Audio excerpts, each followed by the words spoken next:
अस्सलाम वालेकुम। आज हमने स्टडी करना है एस्टिक बिहेवियर ऑफ फिनोल और इसका कंपैरिजन करना है other compounds, other organic compounds के साथ। अगर एस्टिक ऑर्डर की बात की जाए, एस्टिक स्ट्रेंथ की, तो कार्बोक्सिलिक एसिड्स वो स्ट्रोंगर होते हैं एज कम्पेयर टू फिनोल और फिनोल स्ट्रोंगर होता है एज कम्पेयर टू अल्कोहल। इसकी वजह क्या है कि अगर इन सब में से अगर आप एक एक प्रोटॉन रिमूव करते हैं, फॉर एग्जांपल अगर कार्बोक्सिलिक एसिड से रिमूव करते हैं तो कार्बोक्सिलेट आयन बनता है, फिनोल से करते हैं तो फिनोक्साइड बनता है, और अगर अल्कोहल से करते हैं तो अल्कोक्साइड आयन बनता है।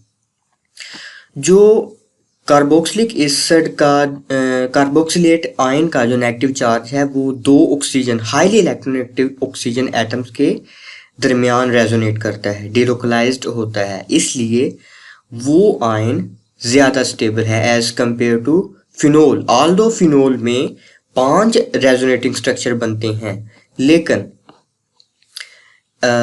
Carboxylate ion is stable. और अगर अल्कोक्साइड आयन की बात करें तो अल्कोक्साइड आयन वो बहुत कम स्टेबल होता है, क्योंकि उसे ये आर डोनेट कर रहा होता है इलेक्ट्रॉन पीछे से, जिसकी वजह से ये नेगेटिव चार्ज हाईली अनस्टेबल बन जाता है। अकॉर्डिंग टू लोरी ब्रोंस्टन कॉन्सेप्ट अगर देखा जाए, अगर कॉन्जुगेट बेस किसी चीज़ की स्टेबल बन रही हो तो वो वीक होती है, ठीक है। तो वीक कॉन्जुगेट बेस का जो एसिड होगा वो स्ट्रोंगर होगा, जैसे कार्बोक्सिलिक एसिड वो स्ट्रोंगर होते हैं क्योंकि उसकी जो कॉन्जुगेट बेस है वो वीक है, वो स्टेबल है। और जो फिनोक्साइड आयन है उसमें रेजोनेंस है, मतलब ये नेगेटिव चार्ज डीलोकलाइज करता है over the carbon in the ring, तो इसलिए ये आयन भी, फिनोक्साइड आयन भी एक वीक बेस और एक स्टेबल बेस है। तो अगर अल्कोक्साइड आयन की बात करें तो इसमें किसी किस्म की रेजोनेंस नहीं होती, तो इसलिए ये लीस्ट स्टेबल है। ये इसके पॉइंट्स हैं। और आगे हमने कंपैरिजन करने के लिए 2 इम्पोर्टेंट पॉइंट्स को मद्देनजर रखना है। एक के जो पॉजिटिव इफेक्ट्स होते हैं वो किसी भी रूप में हो, फॉर एग्जांपल वो प्लस एम में हो, प्लस हाइपर कॉन्जुगेशन या प्लस इंडक्टिव इफेक्ट, वो एसिडिक स्ट्रेंथ को कम करेंगे। और जो नेगेटिव इफेक्ट्स होते हैं, मतलब -m, -i एटसेट्रा, ये एसिडिक स्ट्रेंथ को इंक्रीज करेंगे। इनकी बेश नज़र ही हमने कुछ क्वेश्चंस को सॉल्व करना है। लाइक अगर एसिडिक स्ट्रेंथ हमने फाइंड करनी हो इनमें, कि ये फॉर एग्जांपल आपको एक 2 कंपाउंड दिए गए हैं, मतलब एक कंपाउंड नंबर 1 और कंपाउंड नंबर 2, और इनमें हमने फाइंड आउट करना है कि कौन सा डेरिवेटिव ऑफ फिनोल ज़्यादा एसिडिक है। तो हमने उन्हीं इफेक्ट्स को मद्देनजर रख के आंसर करना है। आप भी ट्राई करें कि देखें कि कौन सा कंपाउंड ज़्यादा एसिडिक हो सकता है। Pause the video and give the answer. Next चलें देखते हैं कि इसका क्या आंसर होगा। अगर कंपाउंड 1 में बात करें तो मेटा पोजीशन पे, क्योंकि रेफरेंस हमारा दोनों कंपाउंड का सेम है, ये OH, ठीक है। अच्छा, इसके मेटा पोजीशन पे मिथाइल ग्रुप है जो +I से इलेक्ट्रॉन को डोनेट करता है, लेकिन कंपाउंड 2 के अंदर यही CCl3 इंडक्टिवली इलेक्ट्रॉन्स को विड्रॉ करता है, जिसकी वजह से हमने पीछे भी बोला था कि नेगेटिव इफेक्ट जो होते हैं वो क्या करते हैं, एसिडिक स्ट्रेंथ को इंक्रीज करते हैं। मतलब जिसमें एसिडिक नेगेटिव इफेक्ट होगा उसकी एसिडिटी ज़्यादा होगी। तो इसका आंसर आएगा कि कंपाउंड जो 2 है वो ज़्यादा एसिडिक है एज कंपेयर टू कंपाउंड 1।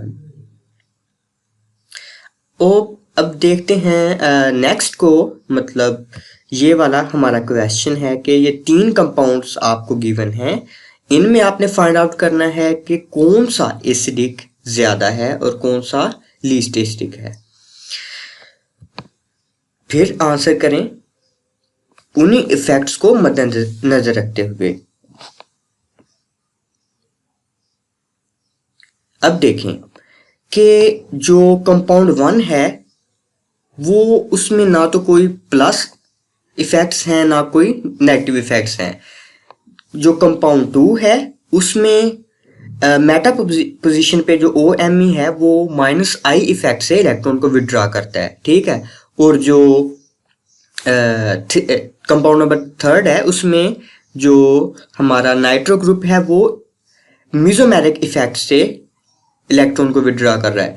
तो जब भी रेजोनेंस मतलब मेसोमेरिक इफेक्ट और इंडक्टिव इफेक्ट में कंपैरिजन हो तो मेसोमेरिक इफेक्ट को हमने प्रेफर करना होता है। तो -M ज्यादा इलेक्ट्रॉन को विड्रॉ करेगा, इसलिए जो 3 है वो सबसे ज्यादा एसिडिक होगा, ठीक। और एज कंपेयर टू सेकंड, और फिर लास्ट पे 1, ये हमारा आंसर होगा। अगर नेक्स्ट क्वेश्चन की बात करें तो मतलब ये 4 कंपाउंड्स आपको गिवन है, इनमें हमने देखना है कि कौन सा मोर एसिडिक है और सबसे लीस्ट एसिडिक कौन सा कंपाउंड है। देखें कंपाउंड 1 के अंदर जो पैरा पोजीशन है उससे CH3 हाइपर कॉन्जुगेशन से इलेक्ट्रॉन को डोनेट करेगा। जो कंपाउंड 2 है उसमें जो OMe है वो +M से डोनेट करेगा। जो कंपाउंड 3 है उसमें जो NO2 मेटा पोजीशन से विड्रॉ करेगा बाय -I। और जो कंपाउंड नंबर 4 है उसमें बेंजीन रिंग ये वाली ये +M से इलेक्ट्रॉन को डोनेट करेगी। यहाँ एक एक्सेप्शन है कि जो मिथाइल होता है, मिथाइल वो उसका हाइपर कॉन्जुगेशन बेंजीन के +M से ज्यादा होता है, इसलिए ये ज्यादा इलेक्ट्रॉन डोनेट करेगा as compare to phenyl ring.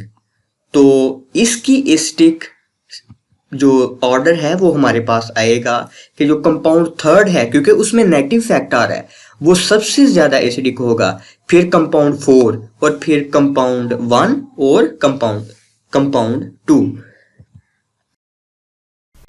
और ये था हमारा आज का लेक्चर। मुझे उम्मीद है कि आपको समझ आई होगी। मैंने अपनी तरफ से तो पूरी कोशिश की है। और लेक्चर का अबाउट किसी भी किस्म का कोई भी क्वेश्चन है तो आप नीचे कमेंट में पूछ सकते हैं, मैं उसे ज़रूर क्लियर करूँगा। और इसके साथ ही मुझे इजाज़त दें। अल्लाह हाफिज़।